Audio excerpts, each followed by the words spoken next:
Third, learning to love yourself. Love yourself first and everything else falls into line. You really have to love yourself to get anything done in this world. Lucille Ball, you love your family, your spouse, your children, your friends. But do you love yourself? Do you know what you want for yourself? Do you know who you really are? If you've been hiding the real you for years, then it's time to come out. There's no benefit in pretending to be someone you're not. You're just pushing yourself deeper and deeper into your self-imposed prison.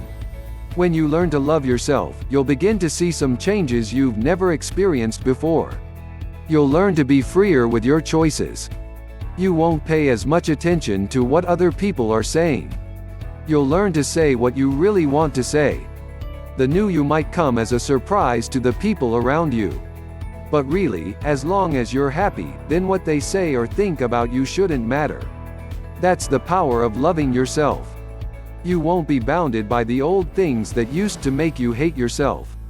You'll no longer care if you're overweight, if you haven't got perfect skin or pearly white teeth, or your hair naturally looks like a bird's nest or something superficial like that.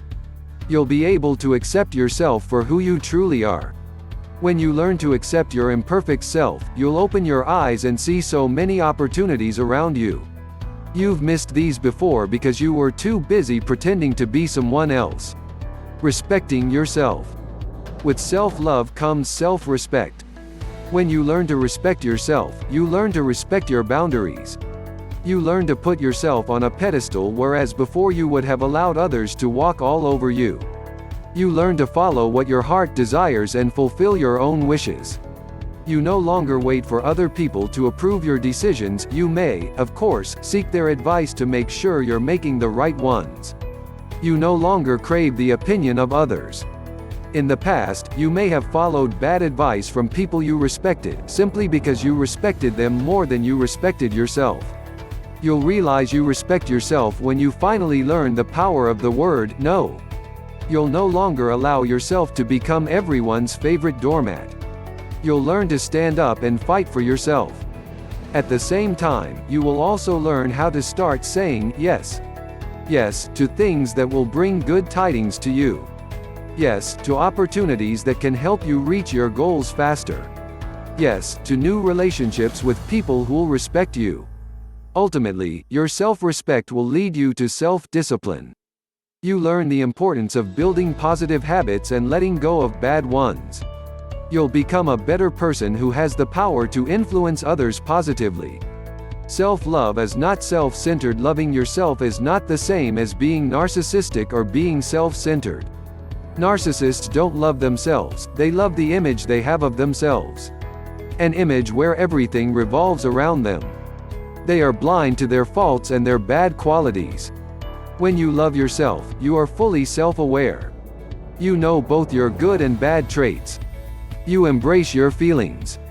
You take care not to antagonize others and cause problems in relationships.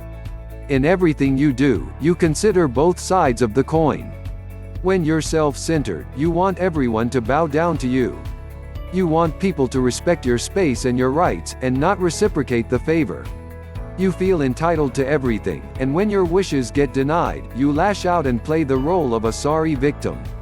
Self-love teaches you to be more compassionate, not just towards yourself but towards others as well.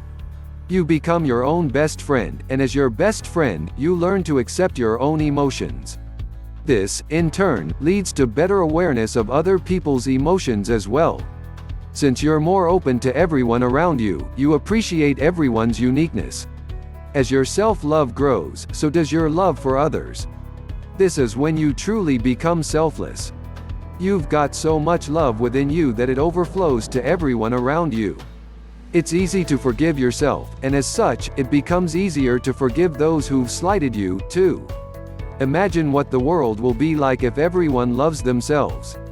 The song, "Love Makes the World Go Round," will finally start making sense to you. Fourth, understanding your feelings. I pay no attention whatever to anybody's praise or blame. I simply follow my own feelings. Wolfgang Amadeus Mozart. We go through different emotions and feelings every single day. We alternate between feeling happy, sad, angry, frustrated, stressed, anxious, hopeful, hopeless, etc. Sometimes, you may be too busy to pay attention and try to understand why you're going through such emotions. It's important to pay attention to it though. Why? Because your emotions often lead you to the next direction you're going to take. Your emotions can take you through a figurative roller coaster ride. If you don't understand why you're feeling the way you do, then you'll find it impossible to know how to contain it. Awareness of your feelings. Learning how to contain or regulate your feelings is important. If left unchecked, your emotions can cause you to do something you may regret later on, something that will have long-lasting consequences on you and even other people.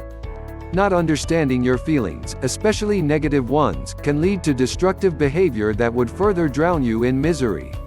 If you don't put a stop to it, it's going to be a vicious, never-ending cycle.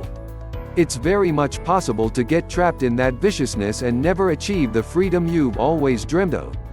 Being aware of your emotions will allow you to put a stop to all the negativity that's happening in your mind.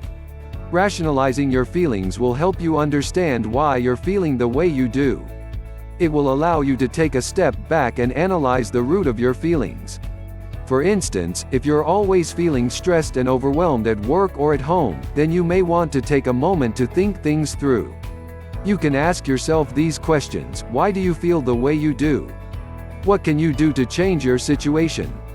If the situation changes, would you feel happy? Would you feel better about yourself? Will despair finally go away? Putting a name to these emotions will help you figure out what you really want. You can even take it up to the next level by identifying the degree of a particular emotion. For example, if you're feeling stressed today, are you slightly stressed or severely stressed? Why? What caused it? Identifying and understanding your emotions will help you figure out where you want to be and who you want to be. It plays a huge role in your desire to get out of your self-contained mental cage. If you want freedom bad enough, your emotions will push you to go beyond your boundaries and explore new territories. Your emotions and your relationships with others. When you're in touch with your emotions, you tend to become a more productive individual. Instead of repressing your feelings, you're able to channel it into more productive activities. You can easily give your 100% to every little thing you do. You can take your performance at work and the different roles you hold in your life to new heights. Understanding your emotions also helps you build more positive relationships. It helps you be more understanding of the people around you. Communicating your feelings to others is also healthy in relationships, as it helps build intimacy and trust. You become more transparent, and others can easily see you for who you truly are, a happy and free individual.